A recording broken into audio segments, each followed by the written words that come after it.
नमस्कार दोस्तों, इस वीडियो में हम राजस्थान आर्ट एंड कल्चर के जो पिछले कंपटीशन एग्जाम्स में प्रश्न पूछे गए हैं ऐसे 20 महत्वपूर्ण प्रश्न देखने वाले हैं। तो आप वीडियो अंत तक देखें और अंत में आप कमेंट करके बताएं कि 20 में से आपको कितने क्वेश्चन एकदम करेक्ट आ रहे थे। तो देखिए, अगर पहले प्रश्न की बात करें तो रानी जी की बावड़ी कहाँ स्थित है, काफ़ी बार पूछा जा चुका है अलग अलग एग्जामों में। तो रानी जी की बावड़ी कहाँ स्थित है अपने, उदयपुर, चित्तौड़, कोटा या फिर बूंदी। तो क्या हो जाएगा इसका आंसर, रानी जी की बावड़ी अपने बूंदी जिले में स्थित है। ऑप्शन डी इसका हो जाएगा करेक्ट आंसर। इसका निर्माण किसने कराया था, अनिरुद्ध सिंह जी की विधवा रानी नाथावती ने इसका निर्माण कराया था अपने रानी जी की बावड़ी का। तो आप ध्यान रखिए, बूंदी में स्थित है। अगला प्रश्न अपने, राजस्थान में जहांगीर के महल कहाँ स्थित हैं, काफ़ी महत्वपूर्ण है। राजस्थान में जहांगीर के महल अपने पुष्कर अजमेर में स्थित है। पुष्कर अजमेर इसका हो जाएगा एकदम सही आंसर, ऑप्शन बी। अगला प्रश्न है, राजस्थान का ऐसा किला जहां मुस्लिम स्त्रियों ने भी जौहर करने के प्रमाण मिले हैं। देखिए, राजस्थान का ऐसा कौन सा किला है जहां पर मुस्लिम स्त्रियों ने भी जौहर किया था। तो देखिए क्या हो जाएगा इसका आंसर, ये हो जाएगा अपने बटनेर किला। ऑप्शन सी हो जाएगा अपने करेक्ट आंसर। बटनेर किला कहाँ है अपने, हनुमानगढ़ जिले में है, हनुमानगढ़ जिले। और देखिए यहाँ पर तैमूर लंग के आक्रमण के समय यहाँ पर मुस्लिम महिलाओं ने भी जौहर किया था। तो आप ध्यान रखिए। अगला प्रश्न है, राजस्थान का पहला विजय स्तंभ स्थित है। तो देखिए, राजस्थान का विजय स्तंभ, आपको कंफ्यूज नहीं होना है, विजय स्तंभ तो आपको पूछा जाए तो ये चित्तौड़गढ़ में, लेकिन राजस्थान का पहला विजय स्तंभ कहाँ है, पहला विजय स्तंभ ये अपने भरतपुर जिले में हो जाएगा इसका सही आंसर। राजस्थान के पहले विजय स्तंभ की अगर बात करें तो भरतपुर जिले में है, बयाना दुर्ग में। कहाँ पर, बयाना दुर्ग में। जिसका निर्माण किसने कराया था, समुद्रगुप्त ने इसका निर्माण कराया था, भरतपुर बयाना दुर्ग। और अपने चित्तौड़गढ़, इस विजय स्तंभ का निर्माण किसने कराया था, महाराणा कुंभा ने कराया था। और अपने पहला विजय स्तंभ ये हो जाएगा अपने बयाना भरतपुर। राजस्थान का एकमात्र दुर्ग जो मुस्लिम दुर्ग निर्माण पद्धति से बनाया गया है। तो देखिए, ऐसा कौन सा दुर्ग है जो मुस्लिम दुर्ग निर्माण पद्धति से बनाया गया है, क्या हो जाएगा इसका सही आंसर, ये है अपने मैगजीन का किला, जिसको अकबर का किला ये भी आ जाए तो भी एक ही नाम है, मतलब एक ही किले के अलग अलग नाम है, मैगजीन का दुर्ग या फिर अकबर का किला। और ये राजस्थान का एकमात्र ऐसा दुर्ग है जो मुस्लिम पद्धति से इसका निर्माण करवाया गया है। विश्व का एकमात्र ब्रह्मा मंदिर कहाँ स्थित है। तो देखिए, विश्व का एकमात्र ब्रह्मा मंदिर अपने ये भी पुष्कर अजमेर में स्थित है। पुष्कर अजमेर में विश्व का एकमात्र ब्रह्मा मंदिर, जहाँ पर पूरी विधिवत तरीके से पूजा अर्चना की जाती है ब्रह्मा जी की। रेगिस्तान का जल महल नाम से जाना जाता है। तो देखिए, रेगिस्तान का जल महल किसे कहते हैं, क्या हो जाएगा इसका आंसर, काफ़ी महत्वपूर्ण प्रश्न है। बाटाड़ू का कुआं को रेगिस्तान का जल महल कहते हैं। राजस्थान का जल महल तो जयपुर में है, और रेगिस्तान का जल महल ये अपने बाटाड़ू का कुआं है, रेगिस्तान का जल महल। और ये कहाँ है, अपने बाड़मेर जिले में है, बाड़मेर।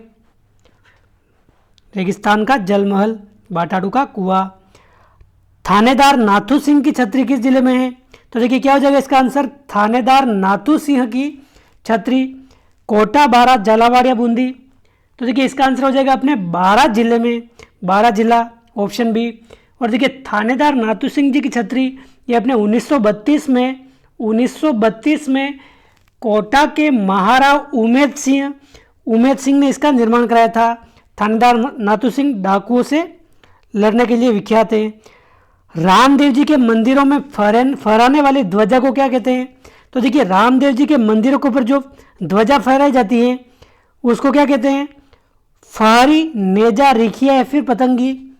तो देखिए, ध्वजा को ये कहते हैं नेजा, ऑप्शन बी, नेजा कहते हैं ये।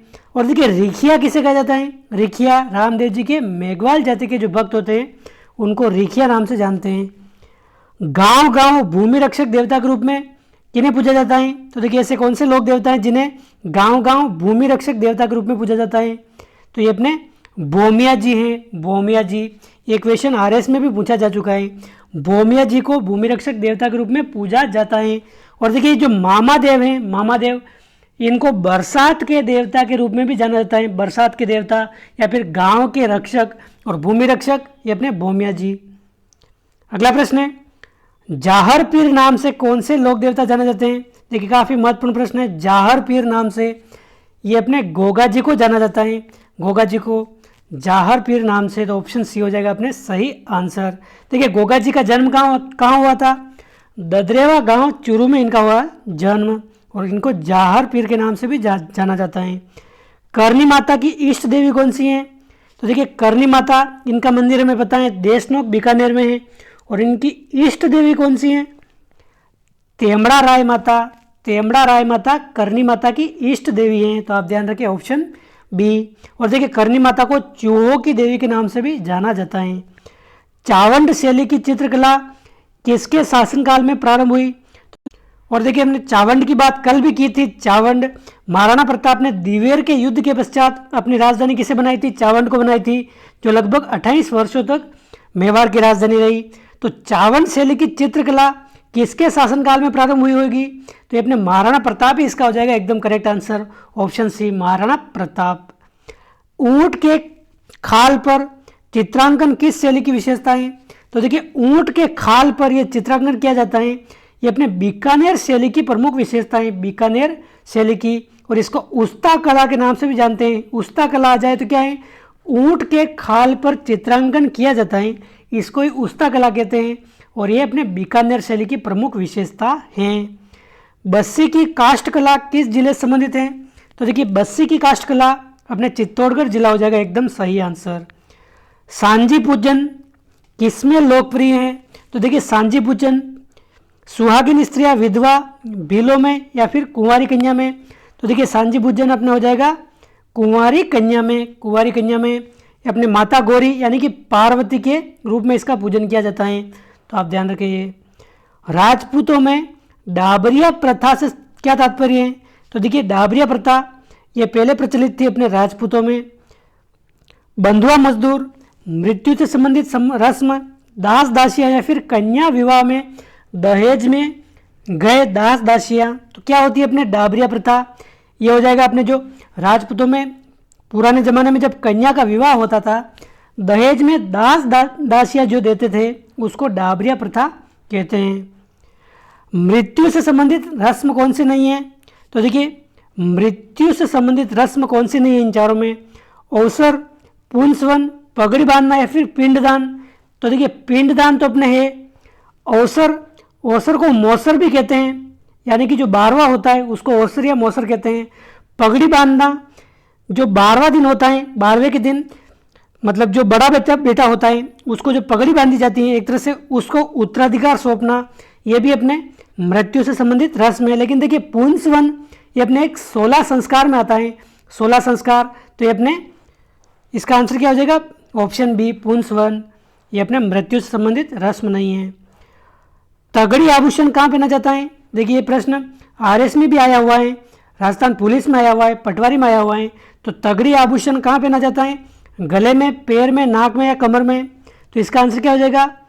कमर में पहना जाता है तगड़ी आभूषण, ऑप्शन डी हो जाएगा इसका एकदम करेक्ट आंसर। तगड़ी आभूषण हो गया, कंदोरा हो गया, कंदोरा के अलावा हो गया अपने कणकती, ये सभी अपने कमर के आभूषण हैं। 13 ताली नृत्य के लिए प्रसिद्ध है।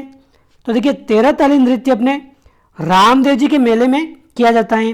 रामदेव जी के मेले का जो प्रमुख आकर्षण है कौन सा नृत्य है? 13 ताली नृत्य है, और ये कामड़ जाति की महिलाओं के द्वारा ये 13 ताली नृत्य किया जाता है। तो आप ध्यान रखें रामदेव जी का मेला, ऑप्शन सी। तो दोस्तों ये थे अपने राजस्थान आर्ट एंड कल्चर के 20 महत्वपूर्ण प्रश्न। इनमें से आपको एकदम करेक्ट कितने क्वेश्चन आ रहे हैं आप कमेंट करके बताइए। वीडियो अच्छा लगा है तो लाइक कीजिए, चैनल पर पहली बार आए तो सब्सक्राइब कीजिए। मिलते हैं अगले वीडियो में किसी नए टॉपिक के साथ। जय हिंद, जय भारत।